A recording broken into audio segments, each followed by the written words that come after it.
Today, you'll hear a conversation between myself and Michael Haines. He went from a high level sales leadership position into marketing. And when he tried to get back into sales, he struggled. He didn't get back into sales until someone took a chance on him. During this conversation, we talk about how he invests in his people and how he helps them refocus and get back on track when they've fallen off a bit. Buckle in and enjoy this episode.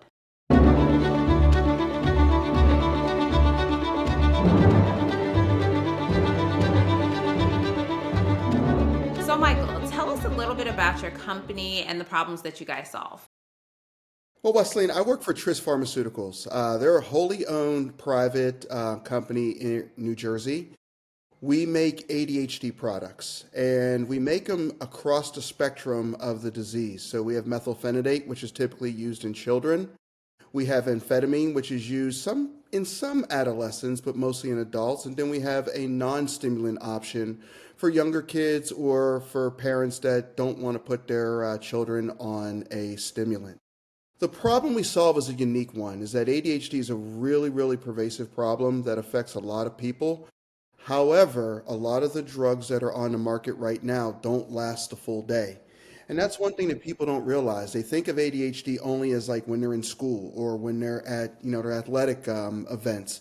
But ADHD strikes and the symptoms last from the second they get out of bed until the second they go back to bed. And so we have a product through a technology that Tris makes that allows the drug, the active ingredient, methylphenidate or amphetamine, to last up to 14 hours.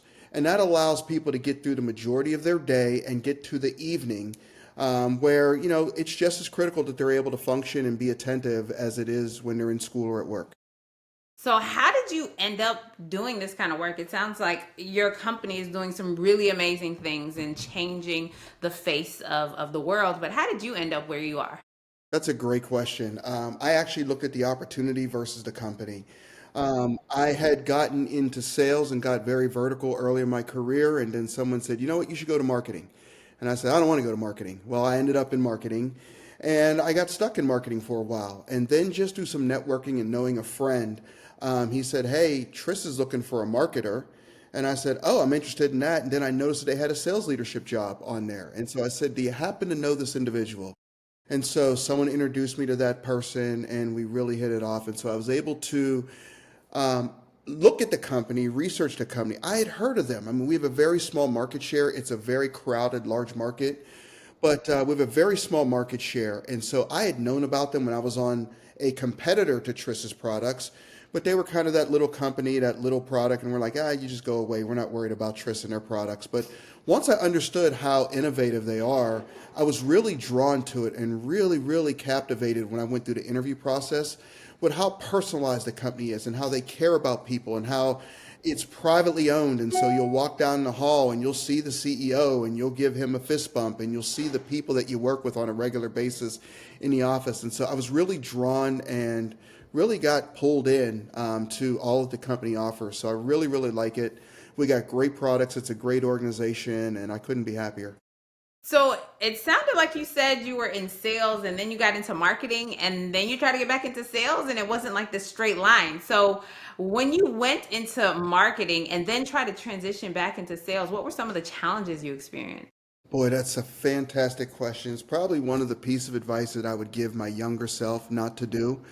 And I'll tell you what happened. I was with Johnson & Johnson for a number of years and I got very vertical in sales very quickly. A lot of breaks went my way. I wish I could say that you're looking at the best salesperson in the world. I got a lot of people that believed in me.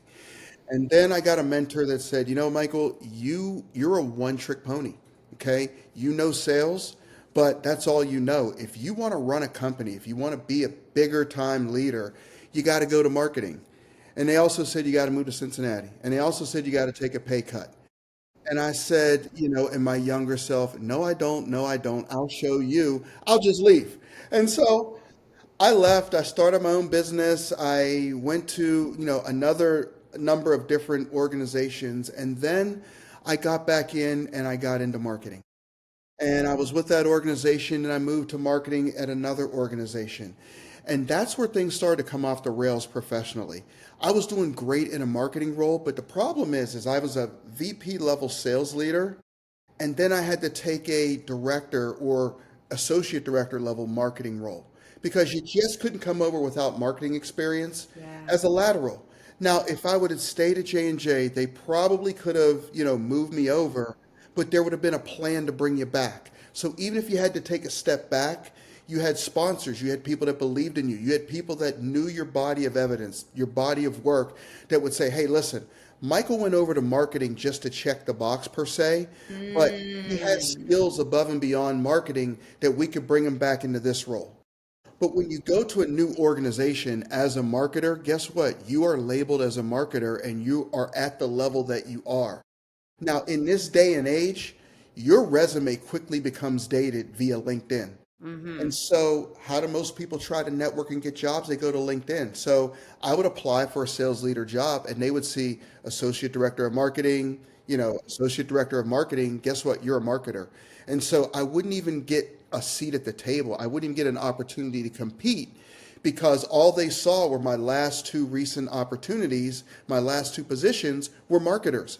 They wouldn't flip to page two and see, oh my gosh, he led whole organizations. He built organizations. He went through a startup. All they would see is junior level marketer, so they would only position me for a junior level marketer.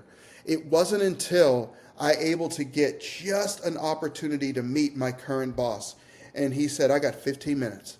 I have a dinner. My wife is coming. I can't stay for drinks. I can't stay for dinner." He says, "Can we meet at 6 o'clock?" I was there at 5:45. He showed up at 6:15 and he left 2.5 hours later. Mm. We just had a great conversation. He said, "Why are you in marketing? Why'd you stay so long?" And I said, "I needed someone to give me a chance." And Wow. so my story is one of kind of redemption where someone actually introduced me to someone who gave me a chance.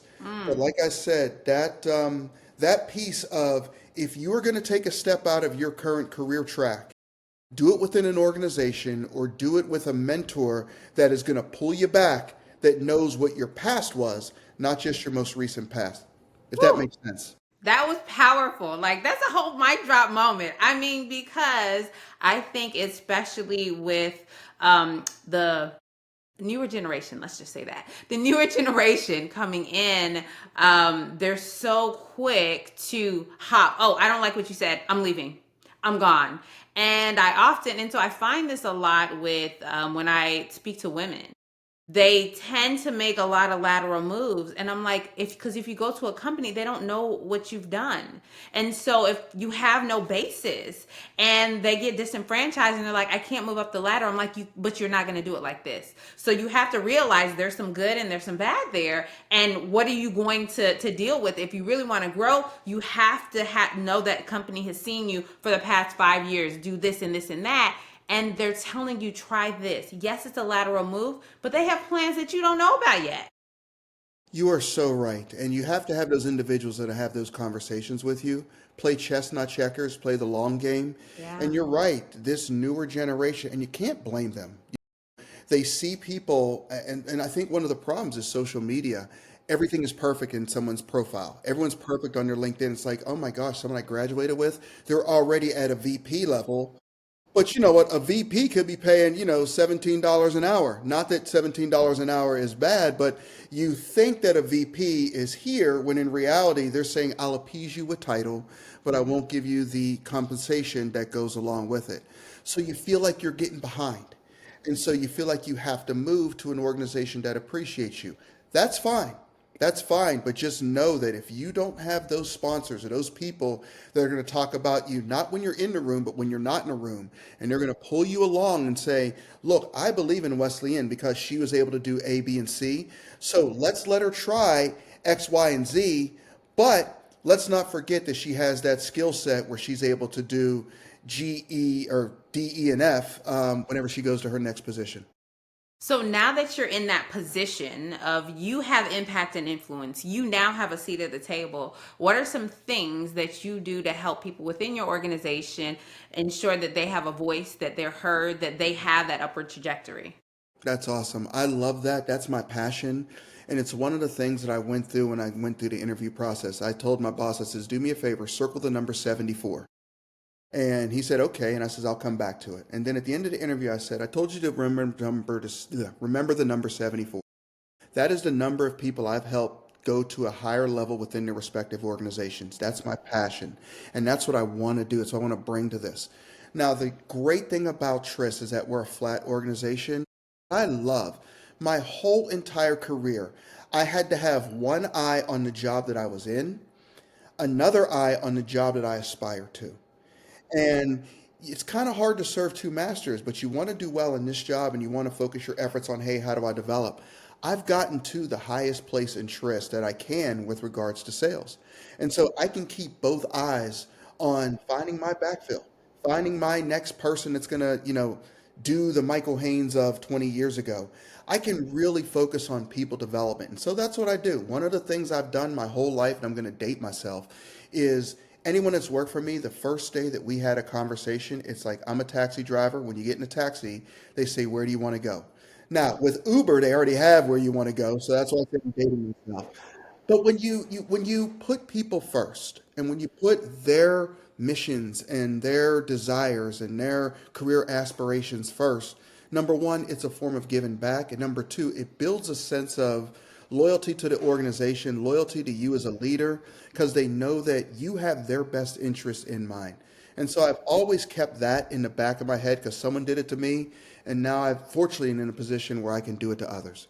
That's so good. I often say, somebody helped me get to where I am today, so I need to reach back and pull somebody else up, because that is how the world works. It's you have that heart of giving, of serving, of helping, of mentoring. And oftentimes I find people do it with selfish motives. Like, if I do this, maybe I'll look really good in the eyes of the executive team, and then they'll give me that promotion, or then I'll get preferential treatment on this.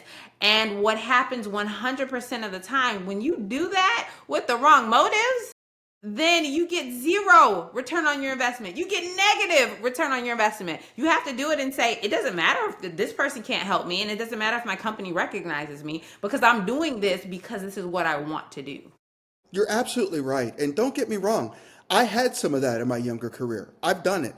I would have the email that I send out to the employee and copy my boss, and it was really written to a audience of one, and it wasn't the employee.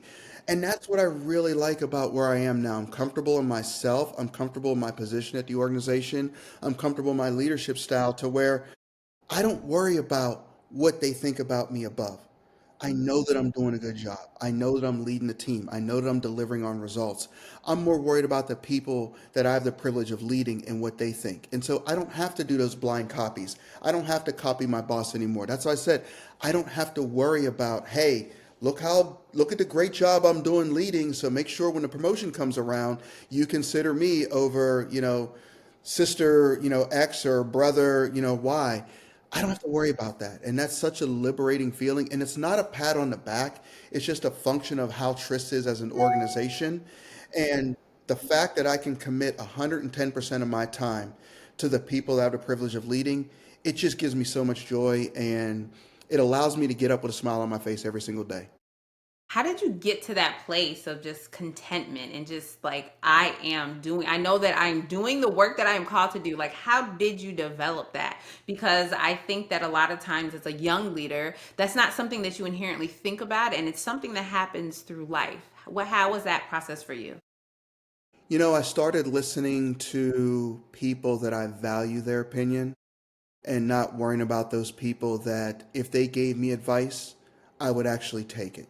The people that give you advice that you wouldn't take that advice, don't listen to their criticism of you.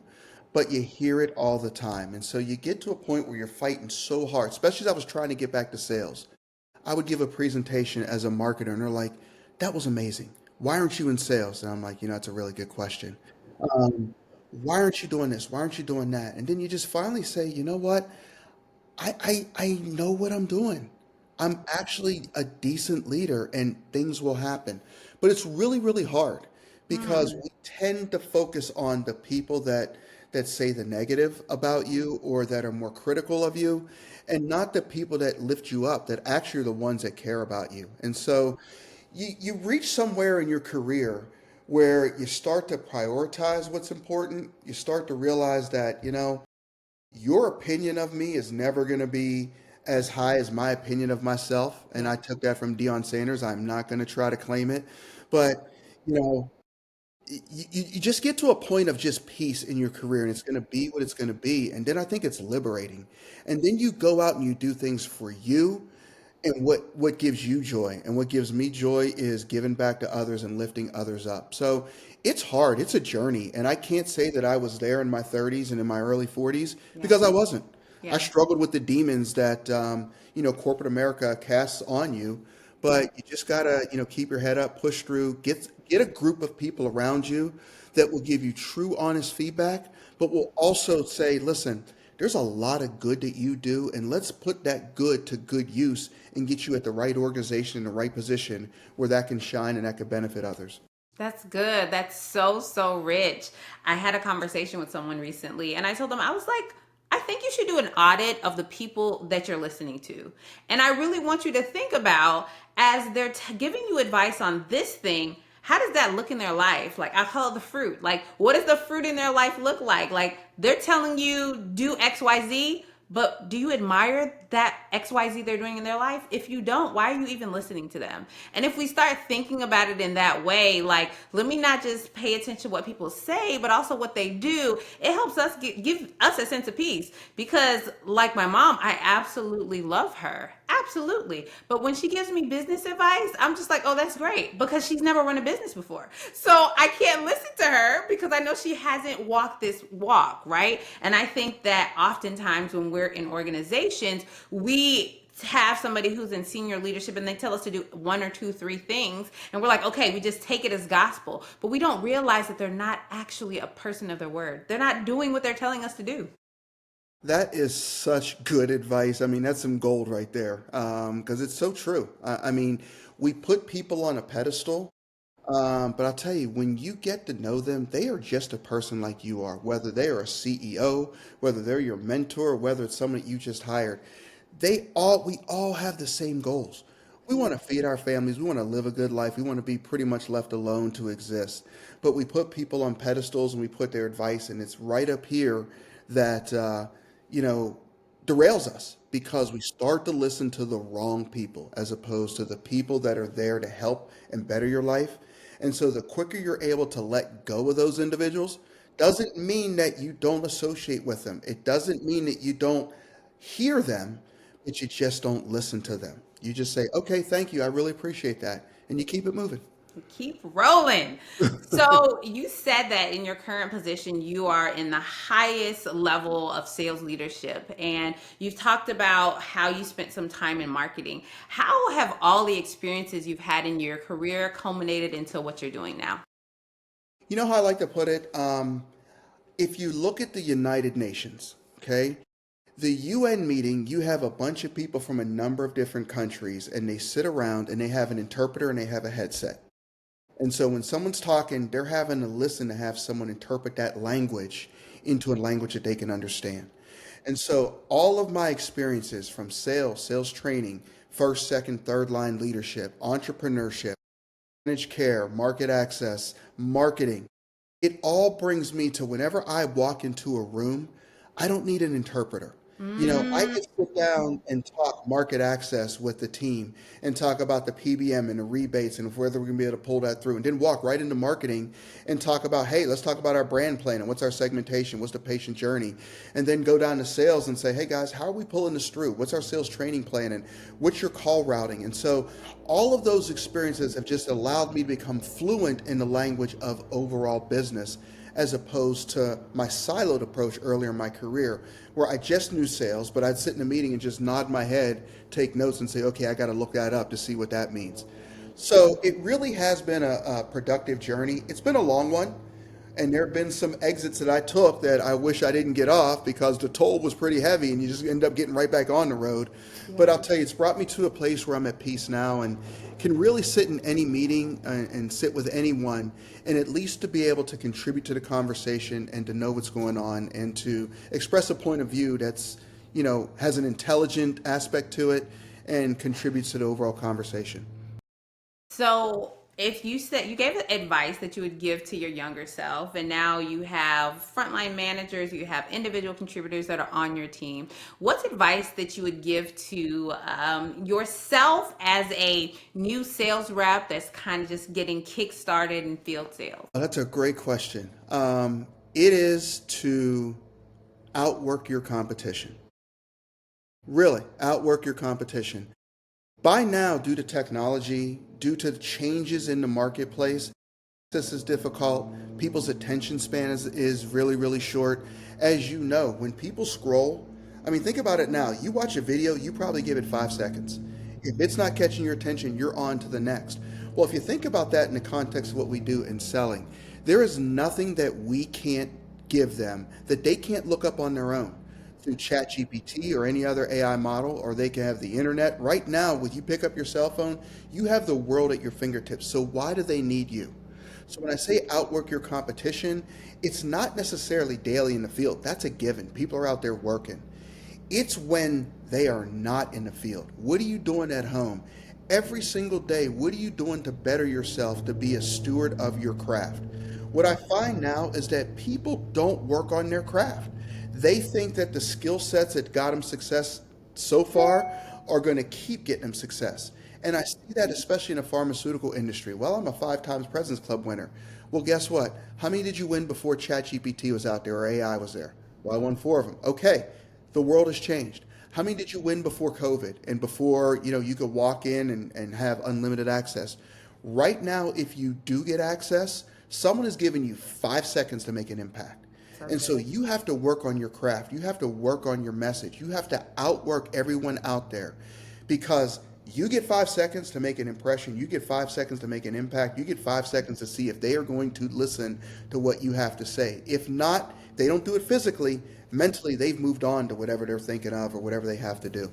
That's so good. When I train sales teams, one of the things that I tell them, I'm like, guys, don't practice on your prospects. Practice internally. Like, don't practice on people that actually matter. And that goes directly to what you're saying. It's because we get this knowledge, we think we have this little thing, and then we just go immediately and practice on a prospect. We practice on people who matter, and then we get discouraged because it's not working. But if you don't put the reps in behind the scene, then nothing's going to happen. Like, you're not going to achieve the level of success that you want to. It's so true. And I've seen the change that people are reluctant to role play. Why are you reluctant to practice your craft? This is what you do on a daily basis. I'll never forget 3 words my high school football coach used to say that used to drive me nuts, but they are still ingrained in my head. Run it again. Yes. Run it again. You would run a Yes. play That's good. and it would either break down or it would work. And it's like, run it again. Yeah. Run it again.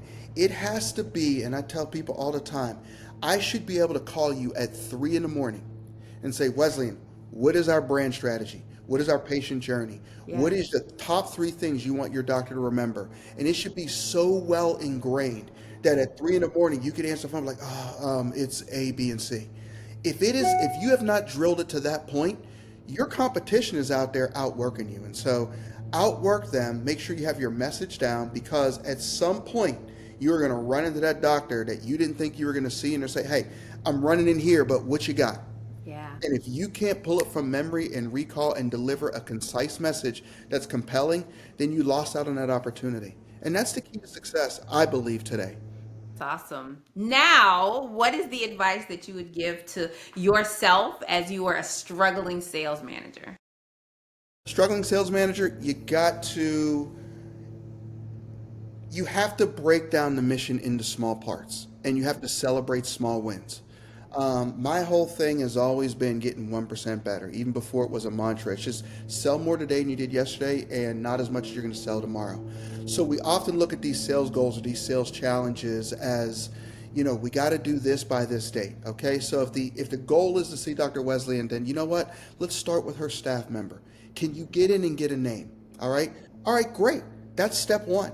Now, can you get an appointment with her admin and say, hey, listen, I know she's really busy. I don't want to, as a new rep, I don't want to disrupt the office. So can I just understand the flow of the office? I don't need to see the doctor, okay? And break it into small pieces. And just remember that consistency is what it's all about. You have to show up consistently, show up as yourself consistently, deliver that consistent message. You will break through. And I steal a whole bunch of stuff from a bunch of people. Simon Sinek said this perfectly. It's like if you go to the gym and you work out, you come home and you look in the mirror, what are you going to see? Nothing. No difference. Okay? And you do it the next day, you see no different. But what I'm convinced of, and this is in sales, this is in working out, it's in life. If you do the right things Yeah. every single day for 20 minutes a day and practice, by definition, you will be in shape. Yep. If you do the same things that we are teaching you every day out in the field, by definition, you will see success. Okay? I don't know if it's going to happen tomorrow. I don't know if it's going to happen in 3 months. But if you put the work in, if you grind, if you practice, if you do your reach and frequency, old as time, if you do it and the manager is coaching to it and you hold your expectations high, that person will improve and the sales will improve and your overall performance as a leader will improve. I think that's so good because it's the long game, right? It's the tenacity. Yes, we need to hit numbers this month, this quarter, but what are you going to do in the long run? If we hit our numbers this month and then next month we have an empty pipeline, how's that help, right? So it's really like that mindset that we have to drive within the team and help them understand that yes, you want to talk to the doctor, but you're probably not ready to talk to the doctor yet. How about we start a little bit lower? Again, the practice, if you go talk to that doctor and you bomb it, you're done forever, right? So let's really focus on getting the reps in and ensuring that we're not just doing, I call it random access selling, right? Like we're being very strategic. We're doing the things that we know that lead to success. And I heard a statistic, I can't remember the name of the basketball player, but he was just inducted into the Hall of Fame. And his record for winning was 30%. But he was inducted into the Hall of Fame. And what that reminded me is we lose more than we win. But the only way we win is if we keep trying, keep going after it. 100%. I mean, baseball, like you said, if you bat 300, which is 3 times out of 10 being successful, you are an absolute Hall of Famer. And they say you miss 100% of the shots you don't take. And lastly, I would leave with a manager, speaking of baseball, is don't be afraid to call balls and strikes on performance. And that's really what it's about. Don't think that your manager is judging you if you have a low performer. If you raise the fact that, hey, you know what, Michael Haines is a low performer, but here's what I'm doing about it, then that's fulfilling the responsibilities of your job. But putting your arms around and saying, nope, nothing to see here, my team is good, you have to call balls and strikes and be objective about it. This was on point, this was not. You got access to this account, you didn't get access to that account. Until you can call performance objectively, then you won't thrive as a leader, because if you're not able to identify what good looks like, what okay looks like, and what poor performance looks like and do something about it, you're going to be spinning your wheels around what's going on with my team and why can't I get them to where I want them to go. So good. So tell us, as we get ready to wrap, I'm curious about a challenge that you've had recently and some of the things that you've done to work through the challenge. Sure. I stepped into an organization where they just weren't used to winning. They had not hit goal one guy had been here for 7 years. So that's 28 quarters of not hitting goal. And so I asked him, 28 quarters of goal. I said, of these 28 quarters, how many times have you hit goal? He said, twice. I said, you got to be kidding me. Twice. What? 7 years, you hit goal 2 quarters. That's correct. And he's a decent performer. And so, number of reasons internally, there's a number of excuses that we can get to. And so I just took a step back and said, we got to break this down. We have to get some success. And so what I did is, and I'm actually living this actually as we speak, I'm having a call in 2 hours to roll this philosophy out to the entire sales force. And it goes like this. We missed Q1 goal. So you know what I want you to do? I want you to beat your March. Each individual person, I want you to beat your March, and that will determine what your incentive comp is. Why is that? Because if I give this guy a 29th goal that he hasn't hit the previous 28th, how much faith and confidence does he have in his ability to hit that goal? Yeah. But what I can say is, guess what? You sold 100 units in March. So you've been at this level. You've been there. You have proven you can get there. So you mean to tell me that if you've done 100 push-ups or you've eaten 7 strawberries, you can't eat one more? You can't do one more Mm, push-up? You mm, can't get one more script in a quarter, okay? mm. If you get that one more script, I'll give you this. Wow. If you get 3 more, your comp will look like that. Wow. If you get 10 more, you'll get full comp. Yeah. So now you're asking someone to do something that they know is possible. The mindset changes. They're Yeah. like, I can do this. Yeah. My son right now, he's in high school football and now they're maxing out. He thinks he's tough now. And so, he did his max at 220 pounds. And Okay. I said, bro, I said, you mean to tell me? I said, you realize 225 is 4 plates. You don't have to put all these little plates on. You mean to tell me you can't do 5 more pounds? He's like, Dad, Mm. I can do it. I can do it. Don't you know the next time he stepped in a weight room, he did it? Wow. Now, That's he told me so his max good. was 220, but if you just ask him, hey, Yeah. you've been there, you're right there. Yeah. And so the struggle I was dealing with was having an organization that didn't know how to win, didn't believe they could perform. And so I redefined the goal. And then I moved it up a little and moved it up a little and moved it up a little. And now we're turning a quarter. We've had our 3 best weeks we've had, since I joined the organization. We're not where we need to be, but I'll tell you what, every day they go out, they're at least having a mindset of saying, I can do this. I sold 6 yesterday. All I got to do is get one more. And then guess what? They get 7 by 3:30. It's like, I'm on my way home. Let me stop by this office, see if I can get 8. Yes. So I can call my manager and celebrate that success. And so it's not rocket science. It really isn't. There's nothing I shared today that 100,000 leaders out there aren't doing. But if you just reinforce it and you do it over and over and over again and don't try to overthink leadership, it's about doing the simple things consistently and celebrating when you have success. I think your teams respond positively, and then you become that leader that they want to run through a brick wall for. Oh, that was so good. And I think that the big crux of what you said is redefine the goal. Because when someone looks at a goal and it seems like it's so far out of reach, they're like, why should I even try? Like, I'm never going to make it there. Why should I even try? But then when you reframe it and say, I just want to be, like you said earlier in the show, I just want you to be the version of you that you showed up as yesterday. Just, you did it last month. So beat yourself last month. It's not about this goal that we've set for you. It's about what you have shown you can do. And I think when we really think about that as people, I recently started working out with a personal trainer. And I tell him, I was like, I'll never do this alone. Like, that's why I pay you, because I'm never going to push myself this hard. And sometimes I'm in the training room now, I'm doing something, and I'm like, I can't do this. This is too much. No, I don't say I can't, because then I have to do burpees. I say, this is too hard. This is too hard for me. And he said, I'm watching your body. I know what you can do. So it's like, that's what you're doing. You're watching them and you know what they can do. So you're challenging them to their level. I just love that so much. It's awesome. And when they do it, the endorphins kick in, the dopamine hit that they get for being up here, they want to do it again. You don't even have to convince them to do it. They want to do it on their own. And then the magic happens when they're like, hey, Wesley, I had this great call and I talked about what you said and the doctor actually responded positively and she said that she was going to put her next X number of patients on the drug and that I could come back for lunch next month. It's like, there you go. Great job. Mission accomplished. It's the greatest feeling in the world. That's so awesome. If you could sum up this is going to be hard. If you could sum up your career, your life experiences in a sentence or in a quote or in a phrase, what would it be? Man, that is a really good question. I'm never speechless, but that's a good question.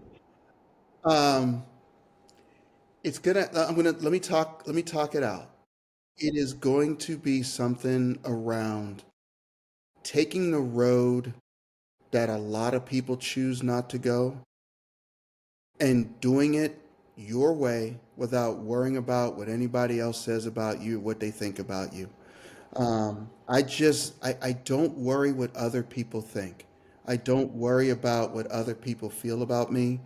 I know where I want to go. Um, I like to think I'm built a little different, and I'll always gamble on myself. And it's not an arrogance thing, it's a confidence thing. But if you take the road that everyone else takes, you're just going to end up in the crowd that everybody else is. Yes. So don't be afraid. I'm not saying forge your own path, because that's very difficult. Try to forge your own path through the wrong area and you can get stuck and not know where you are. But don't be afraid to veer off path a little bit and just say, you know what?